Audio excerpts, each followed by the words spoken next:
Efesios capítulo 2, versículo 1, no apoya la doctrina reformada o calvinista en cuanto a la depravación total del hombre. Dice el texto, y Él os dio vida a vosotros cuando estabais muertos en vuestros delitos y pecados. El calvinismo toma la palabra muerto demasiado literal en este texto y comparan la condición del hombre con Lázaro, que estaba muerto. Lázaro no podía responder. Tenía que el Señor llamarlo para que Lázaro viviera otra vez y saliera de la tumba. Pero si el calvinismo va a sostener que muerte significa muerto como Lázaro, entonces significaría que los muertos, es decir, los no regenerados, no pueden tener ninguna respuesta, ya sea positiva o negativa. Es decir, no pueden ni aceptar al Señor, ni tampoco rechazarlo, porque Lázaro no podía hacer nada, ni bien ni mal, ya que un cadáver real no puede hacer nada más que permanecer ahí pasivamente.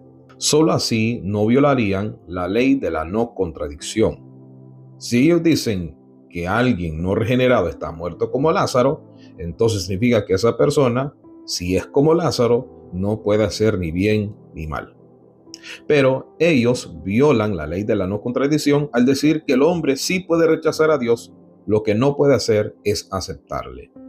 Por ende, la persona no está muerta como Lázaro, como ellos sugieren. Ahora pregunto, ¿qué si el calvinismo está equivocado?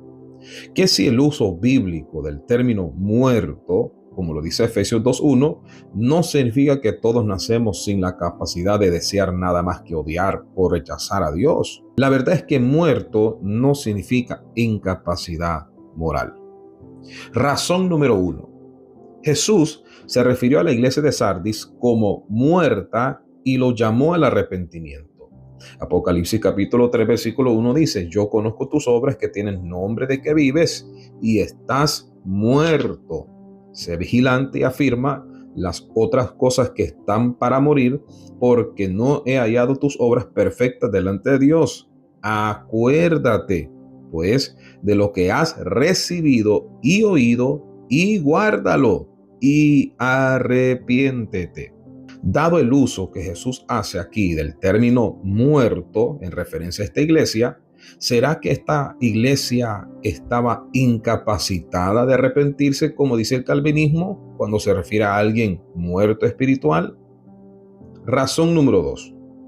El hijo pródigo, dice la Biblia, estaba muerto, es decir, perdido, y luego vivo, es decir, encontrado. Lo que demuestra que el término muerto es idiomático para significar separado por la rebelión y no incapacidad moral.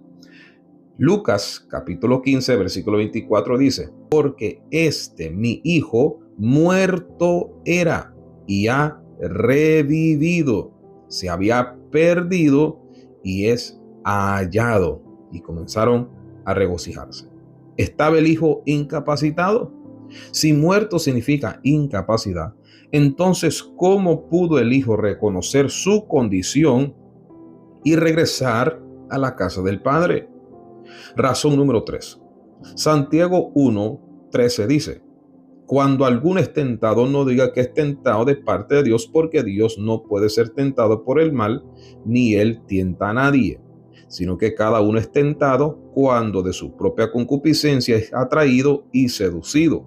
Entonces la concupiscencia, después que ha concebido, da a luz el pecado, y el pecado, siendo consumado, da a luz la muerte. Pregunto, ¿nacemos muertos según Santiago? ¿O será que nace la muerte después de pecar? ¿Qué dice el texto? Razón número 4. Romanos 7:8. Mas el pecado, tomando ocasión por el mandamiento, produjo en mí toda codicia, porque sin la ley el pecado está muerto. Y yo sin la ley vivía en un tiempo, pero venido el mandamiento, el pecado revivió y yo morí. Y hallé que el mismo mandamiento que era para vida, a mí me resultó para muerte, porque el pecado, tomando ocasión por el mandamiento, me engañó y por él me mató. Pregunto, ¿nacemos muertos según el apóstol Pablo? ¿O fue por medio del mandamiento después de que el pecado cobró vida que vino la muerte? ¿Qué dice el texto? Entonces, cuando leemos a Pablo en Efesios 2:1 y dice, y él os dio vida a vosotros cuando estabais muertos en vuestros delitos y pecados, el pasaje no prueba una depravación total del hombre hasta tal punto de estar incapacitado. Tampoco el texto dice algo sobre cómo o cuándo murieron. Solo nos dice que nos dio vida cuando estábamos muertos. No dice que el hombre nace incapacitado. Ahora, Pablo sí revela en su carta a la iglesia de Colosa cómo es que Dios nos dio vida cuando estábamos muertos.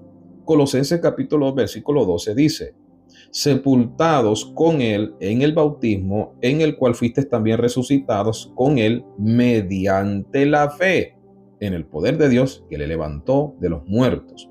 Y a vosotros, estando muertos en pecados y en la incircuncisión de vuestra carne, os dio vida juntamente con él, perdonándoos todos los pecados. Por medio de la fe, dice Pablo, no para fe, como dice el calvinismo. Dice que es por medio de la fe que nosotros recibimos perdón de nuestros pecados. El calvinismo pone las cosas al revés. Primero, Dios te perdona, te da vida, te regenera y después te da fe. Pablo dice que primero hay que tener fe. Ahora, el calvinismo o la teología reformada tienen la carga de la prueba de producir, aunque sea un solo ejemplo bíblico claro, donde el término muerto signifique la incapacidad moral del hombre de responder voluntariamente a Dios desde el nacimiento. Eso ellos lo tienen que probar y hasta el sol de hoy no lo han probado.